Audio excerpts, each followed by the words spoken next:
Welcome to this lecture entitled The Abdomen, the Peritoneum. My name is Carlos Andres Suarez-Quian, and I am the author and narrator of this lecture. The objective of this lecture are to describe the peritoneum, its constituent parts. Second, I will present the rationale for why understanding the peritoneum is of clinical relevance. Let's begin. I start the lecture by presenting a typical drawing of an artist's perception of what the abdominal content looks like, if the GI system were to be a hollow tube, which it sort of is. I start with the esophagus, appropriately termed. The ancient Greek term oisin means to carry, and phagein means to eat. The esophagus drains into the stomach, whose content will be delivered into the duodenum, the first part of the small intestines. Ultimately, the contents of the duodenum move to the rest of the small intestines for further processing, and finally the small intestines empty into the large intestines, where final absorption of water takes place. Prior to defecation, the content of the large intestines will pass through the rectum.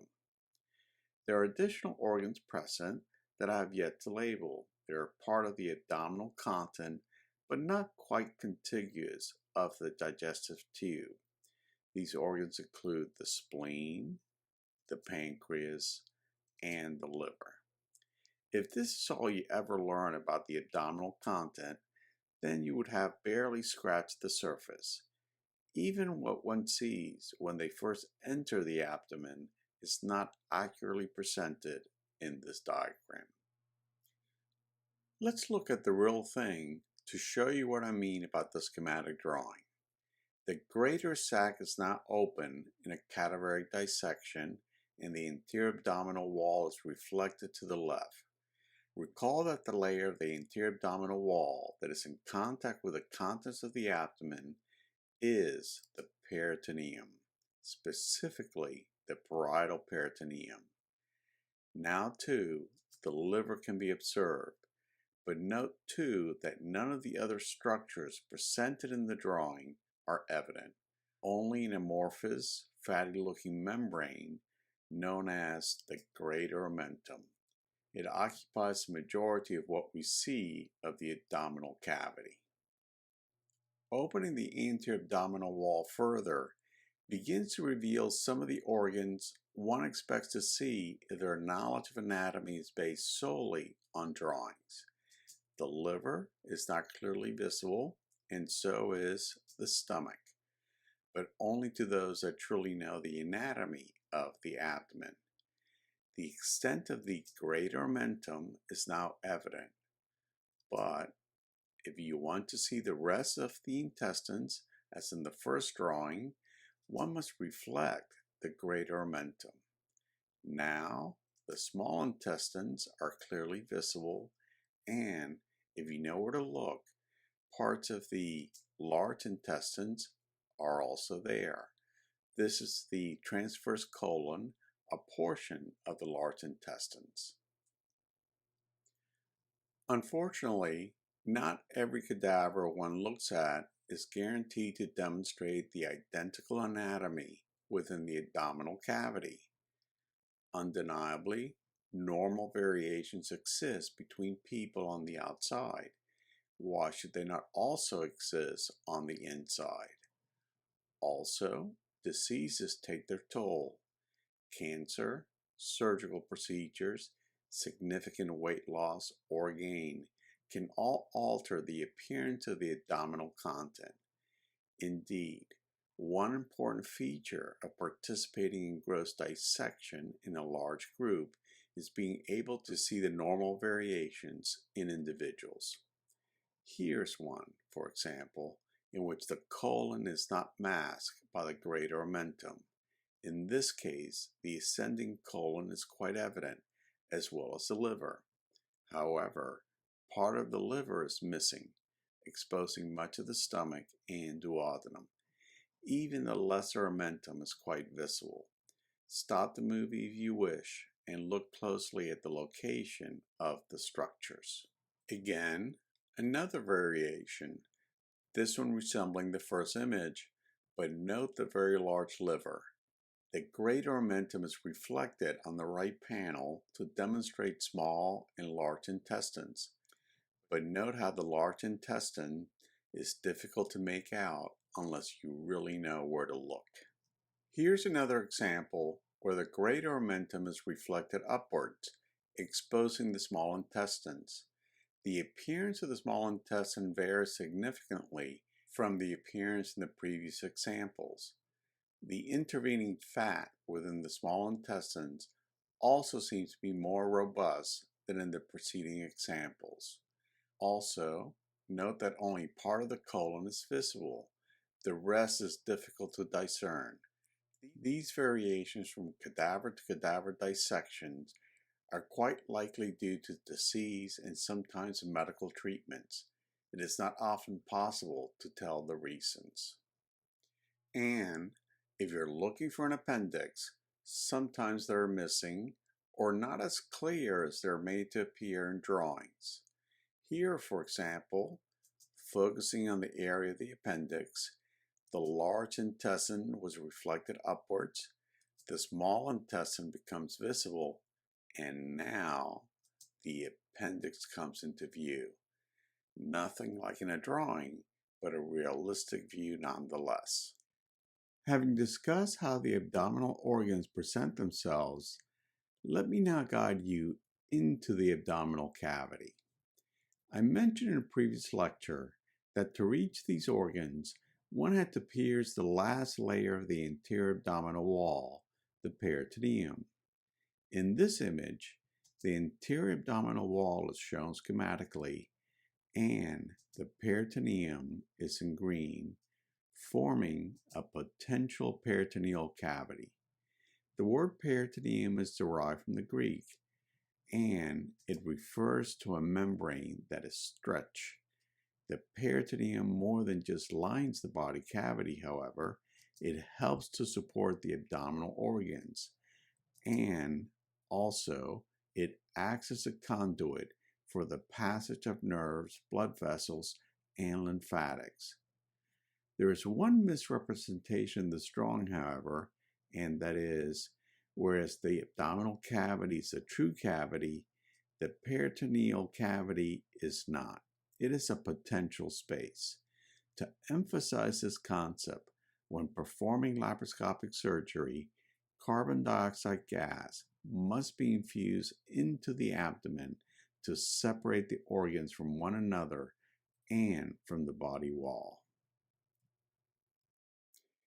Given its varied functions, it is necessary to fully understand and appreciate the peritoneum, in particular how it develops and helps in support of the abdominal organs. However, this is truly the subject for embryology and will not be discussed in detail here. I do present, however, these schematic drawings of sagittal sections of a developing fetus to emphasize the distinction of the greater and lesser sacs, concepts that are relevant to abdominal surgery. Fetal organs develop from the primitive gut tube within a membrane that will ultimately become the peritoneum in the adult. In the more immature fetus, on the left panel, let's label the visible organs: the liver, stomach, colon, small bowel located within the peritoneal cavity. Additional organs are found outside the peritoneal cavity, and these include the pancreas and the duodenum. The peritoneum lining the fetal abdominal cavity is now labeled, but note, this space is truly two separate spaces indicated by the light and dark blue, and they form due to the turns and twists that the abdominal organs undergo during their development. The larger of the two spaces is termed the greater sac, and the smaller is the lesser sac. It is the greater sac that we enter when we cut through the anterior abdominal wall, and think of as the abdominal cavity. Moving to the more mature fetus, the right panel, let's label the organs as before. At this time, part of the smaller sac is obliterated by the fusion of the peritoneal layers. The fused membranes become known as the greater omentum. A lesser omentum also develops, and these membranes extend between the stomach and first part of the duodenum, not shown in the image, to the liver. The greater and lesser omentum are not the only peritoneal membranes present in the fetus, or the adult for that matter. The transverse colon will be supported by the transverse mesocolon, and the small bowels by the mesentery. Let's define these terms more clearly in the next slides. It is possible to think that the terms used to describe the peritoneum are unique to the fetus. This would be a mistake. Most of the terminology discussed in the fetus is maintained into the adult and will be discussed now. Here, I show a cross-section of the abdomen. The peritoneum in the adult is defined as a continuous, glistening, transparent serous membrane.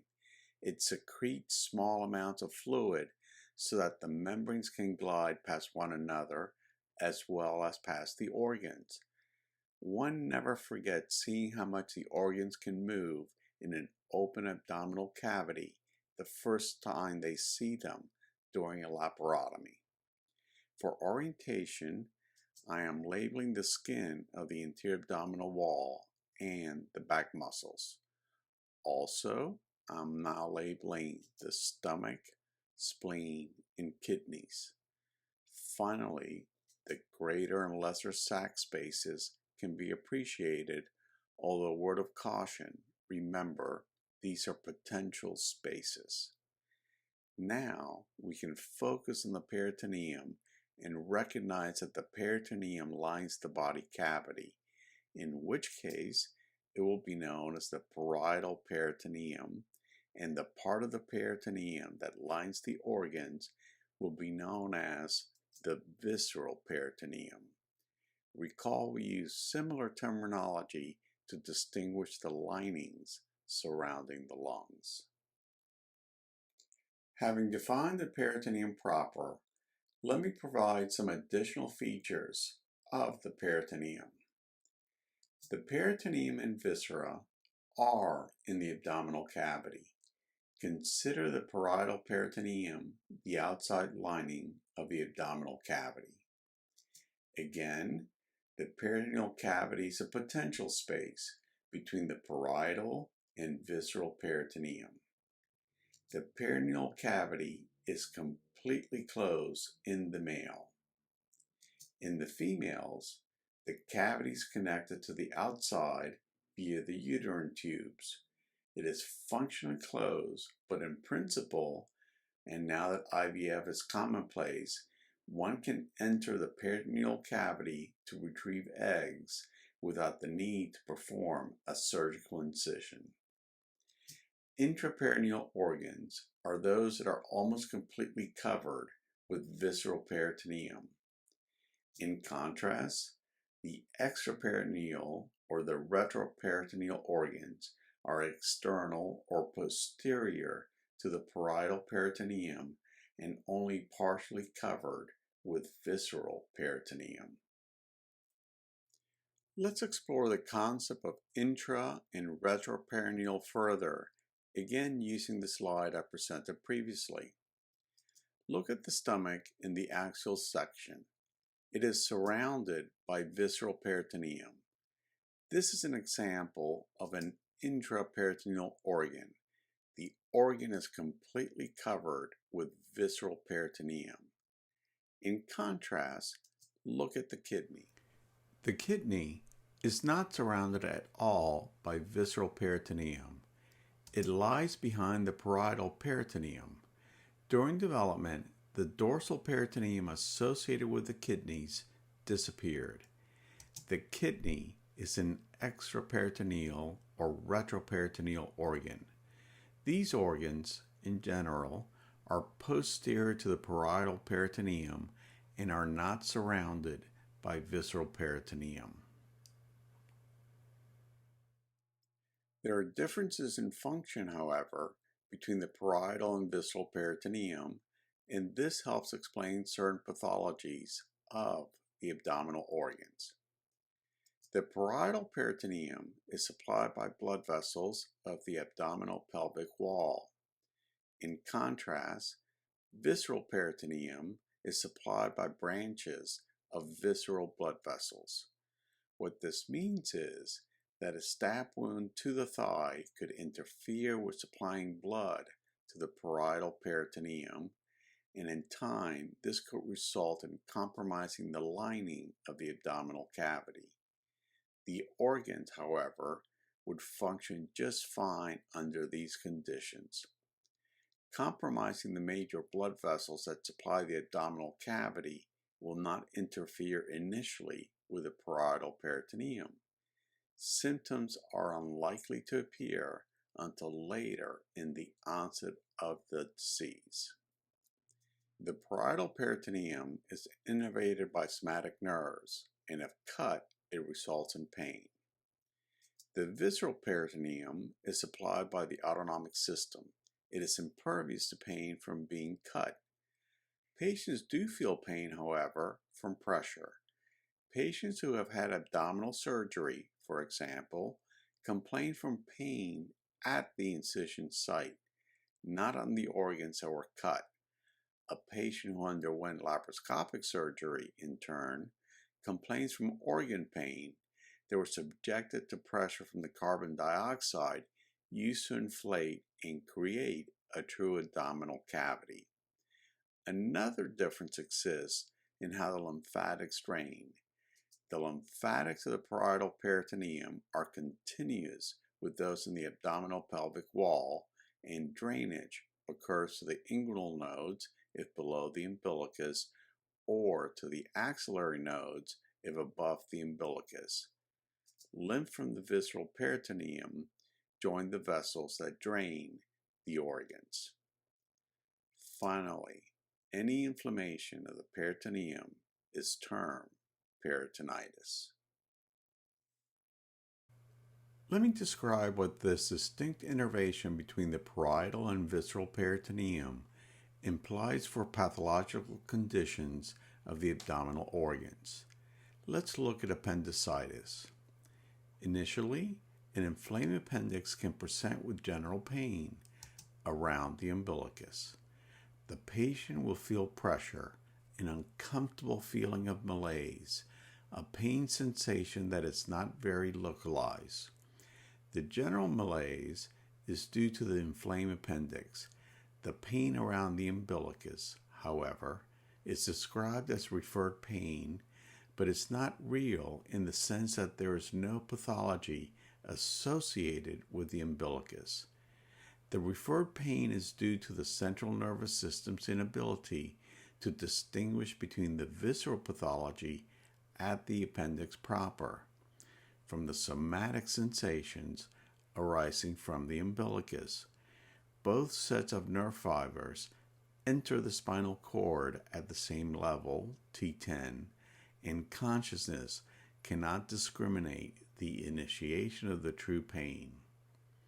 If the appendix pathology does not resolve, it can get worse, and the appendix truly becomes painful.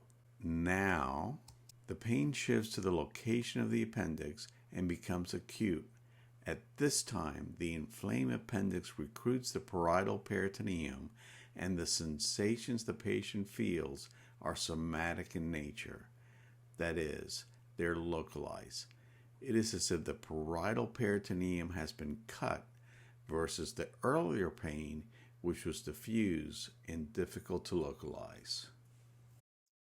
Let me describe what this distinct innervation between the parietal and visceral peritoneum implies for pathological conditions of the abdominal organs.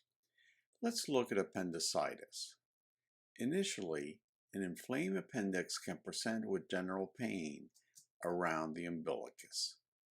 The patient will feel pressure, an uncomfortable feeling, a pain sensation that is not very localized. The general malaise is due to the inflamed appendix. The pain around the umbilicus, however, is described as referred pain, but is not real in the sense that there's no pathology associated with the umbilicus. The referred pain is due to the central nervous system's inability to distinguish between the visceral pathology at the appendix proper from the somatic sensations arising from the umbilicus.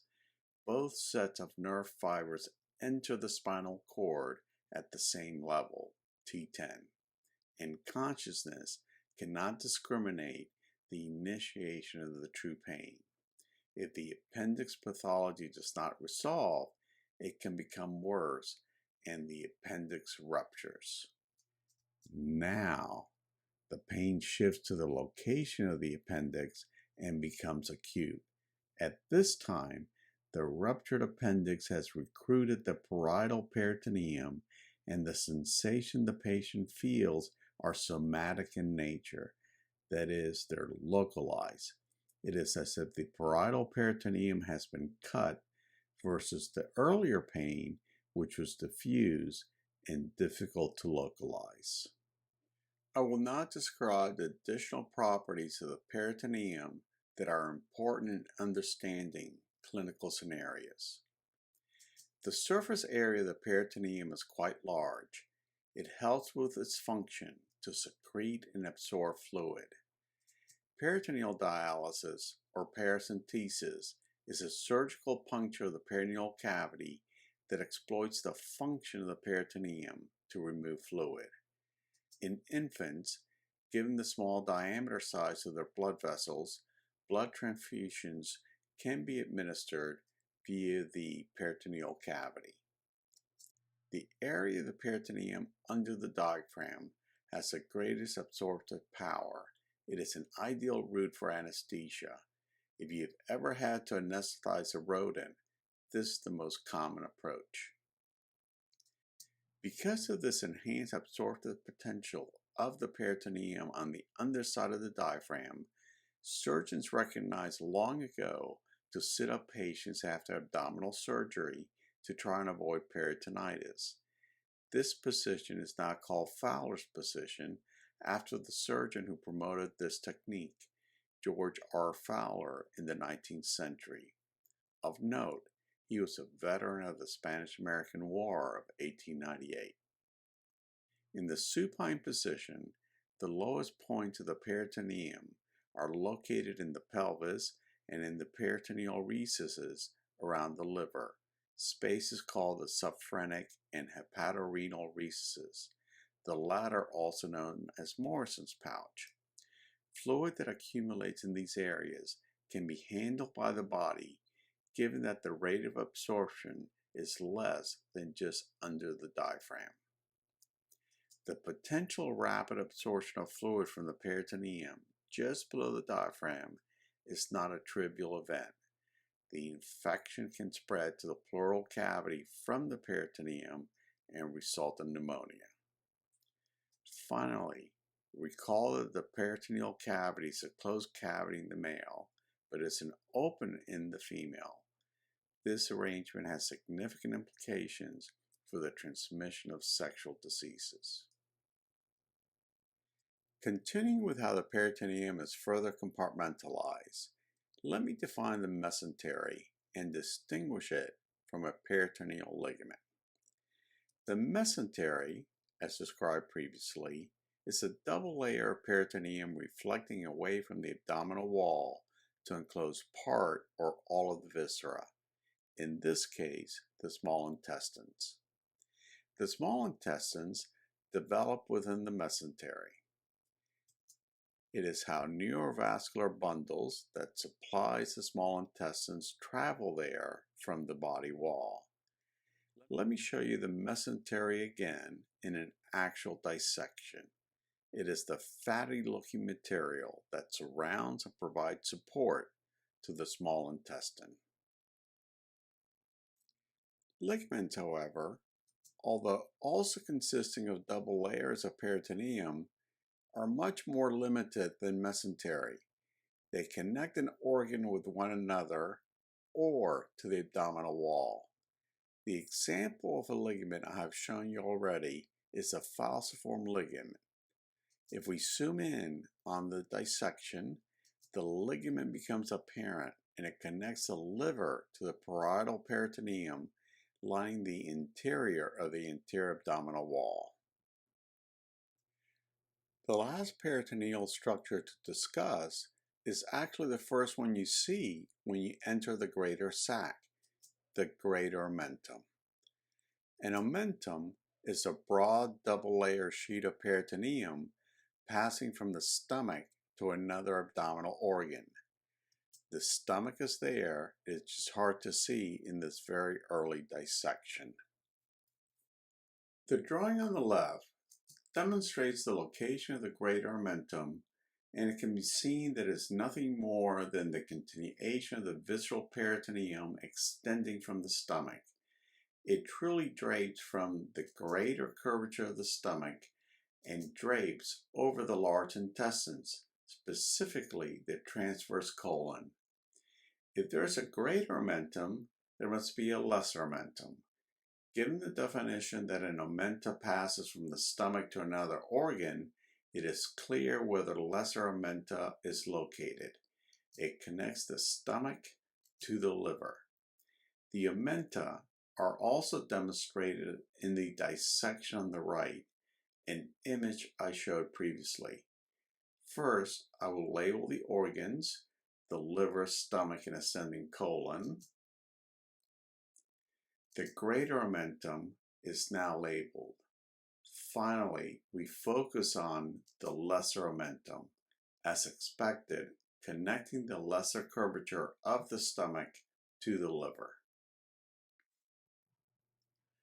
One final point to make about the peritoneum is how do the greater and lesser sacs connect? Using the previous drawing, I again label the greater and lesser sacs. Now, note the opening indicated as a portal into the lesser sac, the omental foramen. Alternative names for this foramen include the epiploic foramen and the foramen of Winslow. Moving to the dissection on the right, the finger has been placed into the omental foramen. The liver and gallbladder are now labeled. A part of the lesser omentum is now indicated. In abdominal surgery, this is a critical spot to know and keep in mind. The bile duct, hepatic artery proper, and the portal vein are all included within that membrane. Accidental injury to that area during surgery could lead to patient death unless immediate pressure is applied to the spot to stop the bleeding.